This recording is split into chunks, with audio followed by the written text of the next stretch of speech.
Well, I think, they sort of follow a similar archetype to any family you'd find today. The same dynamics are in place. You have the dad who's sort of got this kind of like, antiquated view on the world and like how it should be, and he's trying to keep his family safe. His heart is in the right place, but his mind isn't, and he wants them all to stay exactly where they are in time and space. But um, I could see exactly how like modern fathers are that protective today as well. I mean, they don't want their daughter to leave the house, let alone date, and that's what's happening in this movie. And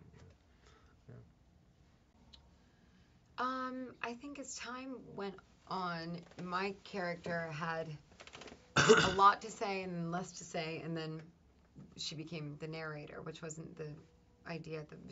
The beginning and the end wasn't in there when I first recorded, which I loved the narration that was added in, and the explanation of who the Croods are and who they are in regards to their surroundings and their other families around them.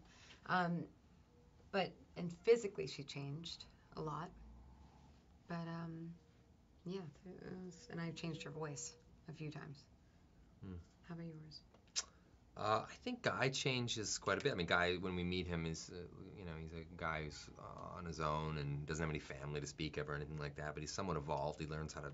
He's quite articulate in the world of survival. Like he can start a fire. He can do all these other things that the Croods can't, and that's just because out of necessity. So, yeah, but as we carry on in the story, we see that he's actually quite lonely, that he's lost his family, and he needs these people more than they need him. I think to some degree. I don't have a readily available example. Do you? Of how our characters adapt to the change in the world. I don't know. I think there's lots of firsts throughout the movie, and Guy provides a lot of those. First shoes, we go on the first road trip, and then Grug has his whole sequence of firsts and new ideas. So I think they do it just out of necessity for the most part. I think a lot of times people don't really change until they literally have to, or their life is going to fall apart. So the world is literally falling to pieces, so they kind of have to. Their cave is no more, so they have to change in a way. I don't know what that answer was. It kind of went like this. I felt like you stuck the landing And personally. then it came back. Thank you. Well, I think any time a filmmaker does something wonderful, it's like they've created a world in which you really want to live in.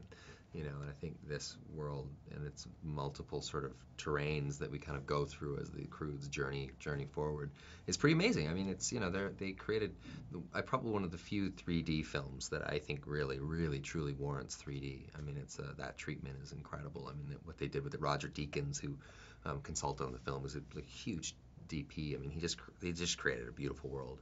So I love that. I love seeing the animals and the creatures and all these different things that these lunatics over at DreamWorks invented.